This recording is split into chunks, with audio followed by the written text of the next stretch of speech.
Hi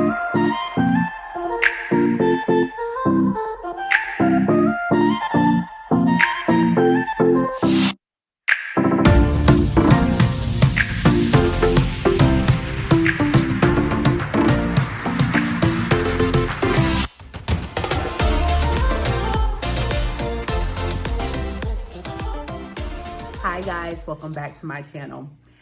My name is Jermise Inman. I'm with 513 Designs. I want to introduce you to the sew along that we're about to do. It is the Karri top from Mood Fabric. And Mood Fabric has free patterns. This particular top, it gave me some trouble, and we worked through it. So I'm going to take you on the adventure of actually sewing this top together. You do need some materials. You would need at least 2.5 yards of fabric. This particular pattern has at least 5 pattern pieces. This pattern you can print at home, or you can always go to a local print shop or send it off somewhere to be able to print the pattern, but it's a free pattern. And that's always some of the things I love about Mood.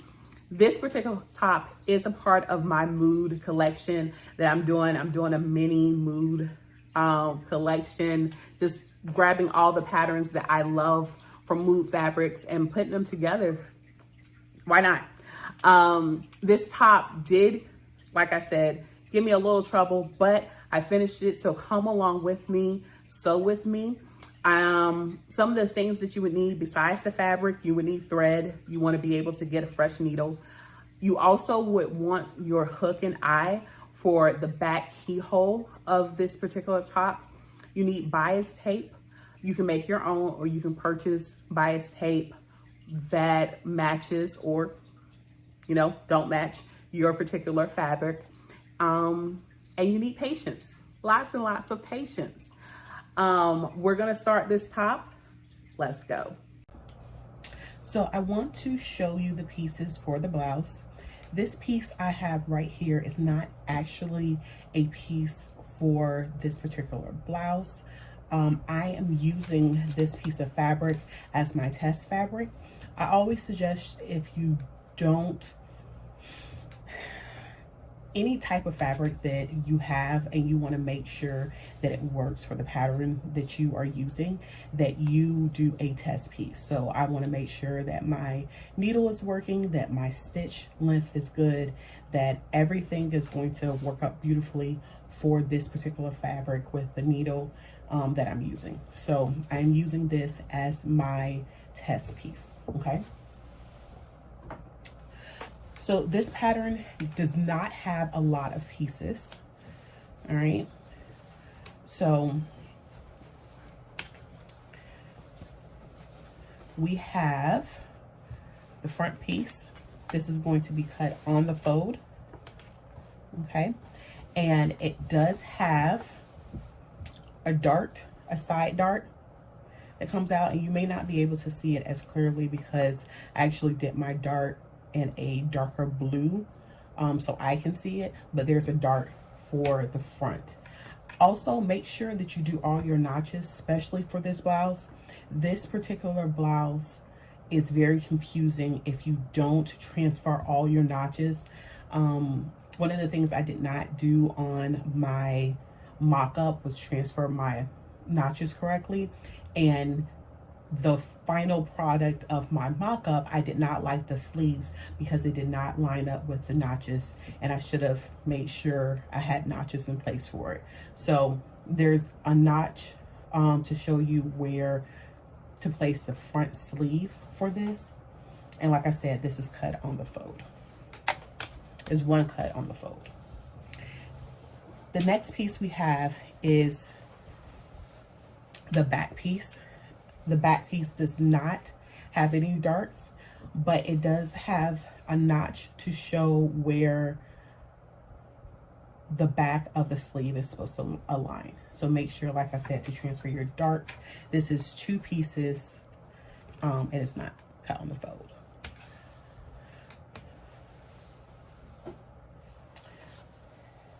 So the next piece is your peplum for the bottom part of the blouse. So with this, I actually increased, is one of the changes that I will talk about when I make a review for this particular shirt. I increased the volume and the length of the peplum because I just wanted something different, but it is 2 cuts on the fold.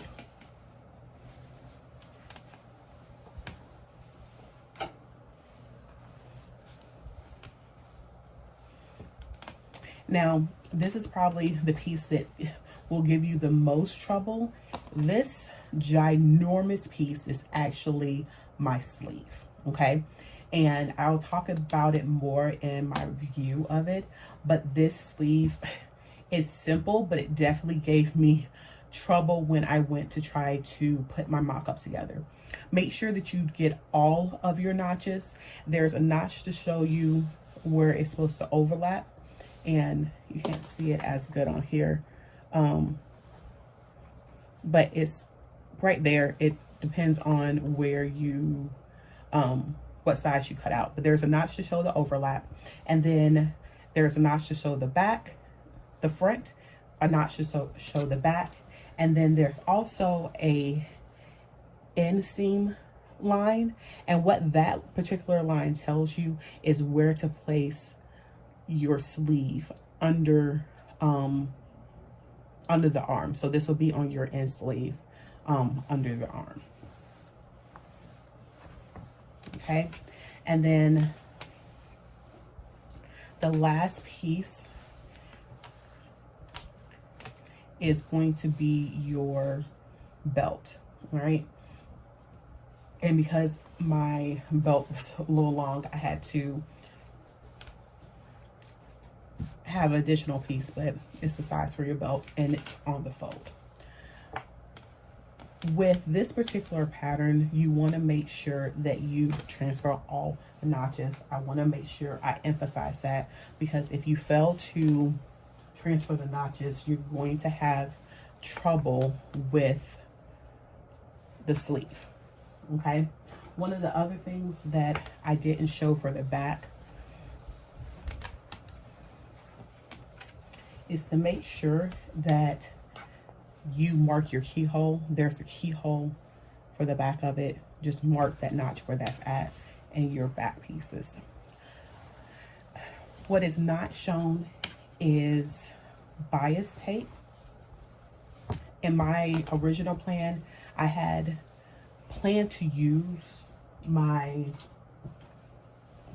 fabric and make bias tape out of my fabric because I got a new kit and I was excited, but yeah, that didn't happen. So I went and actually bought some bias tape. I want to do bias tape for the neckline and also for my sleeve. This is the closest I could have gotten to match this particular color in my fabric, and it doesn't match exactly. It's a little off. It's a little more greenish than blue. I may try to see if I can find some and just use this for another project, or I may just go with it because there's multiple colors in here and it still goes with that color scheme. All right, so what we're going to do first is we're going to take our sample piece to my machine, which is right here, and I am going to begin sewing this just to make sure that everything is what I like it to be.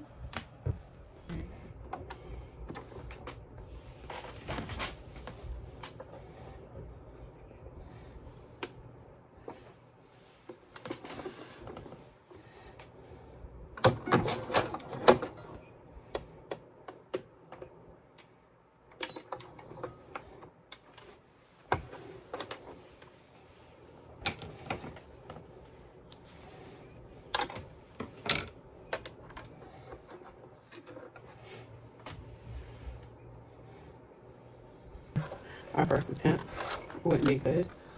Something's wrong with this. So whenever you hear some strange noises, just stop. Stop and go back and rethread your machine to make sure everything is in its place that it's supposed to be.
So I like how that color blends with my choice of fabric, so I am good to go.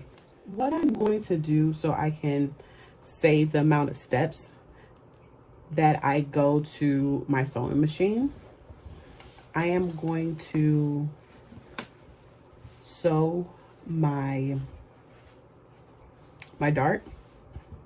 Okay, sew my dart, and then I'm going to go press my dart. Once I get through sewing my dart, I'm going to sew the shoulder sleeves and the side seams together for the front. Actually, sorry.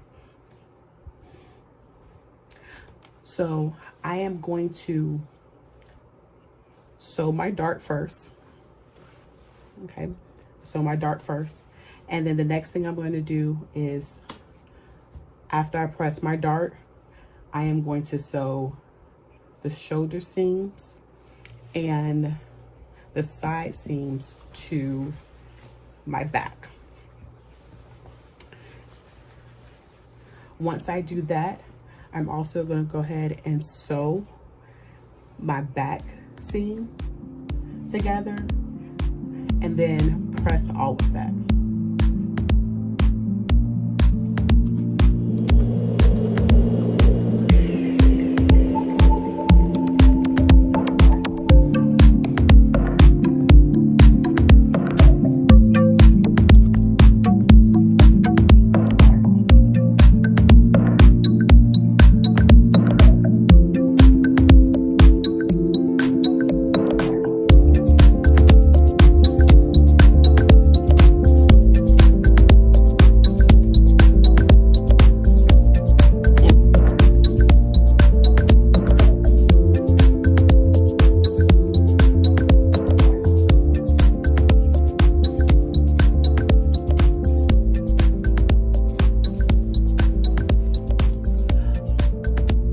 So one of the things that I am doing is I'm going to go ahead and pin my dart together. That makes sure that my dart is correct and not a little bit off. So I go ahead and pin through the outside just to make sure that both of these lines match, so I can make sure I'm sewing on the actual line. I also go ahead and pin at the end of my dart to make sure that this particular dart doesn't go further than it's supposed to be. I know I have it marked, but sometimes you're sewing and not paying attention.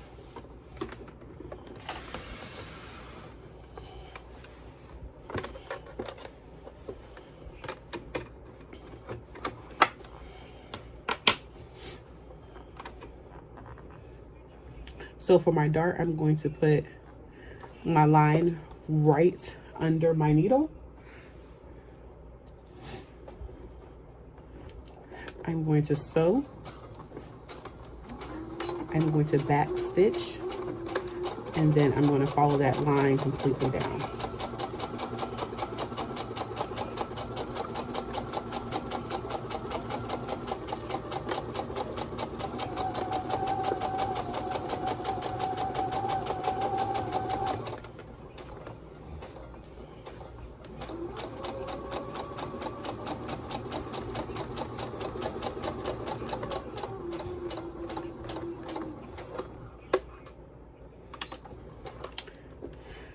Instead of back stitching at the end, I am going to bring it up so I can tie a knot.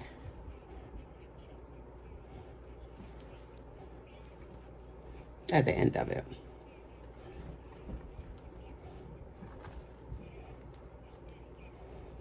And that is how you sew a dart. Make sure you go through and you clip off the extra thread so you don't have to do that at the end once your garment's put together.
All right, so now we're back. This part that I'm working on now is the peplum for the shirt. Okay. Just ignore all the background noise. My husband's working on dinner and my kids are talking. But this is the peplum for the shirt. I put on my Instagram that I noticed when I sew, that's when I realize how fat I am, because this peplum is so big and it just drives me crazy at times. But I'm gonna get ready to sew the peplum. I'm sewing it with right sides together, each end, because there's no zipper or anything that connects to the peplum. This is a pullover top that has a keyhole in the back. Okay. Okay, so I have sewn my peplum together. Okay. All right, and I went ahead,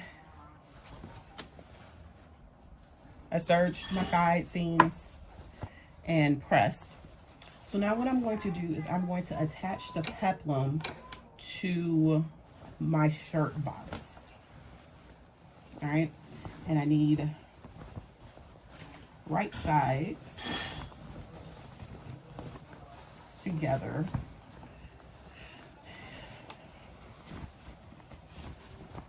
We're matching up side seam with side seam.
now, since I have my peplum and my bodice sewed together, I am going to start working on the sleeve. Part of the instructions given on Mood's site is that you need to go ahead and hem the circular part of the sleeve. So what I'm going to do is I'm going to use bias tape to go ahead and finish that off. While I'm doing the bias tape, I'm also going to do bias tape around the neckline and also finish off my keyhole. All right.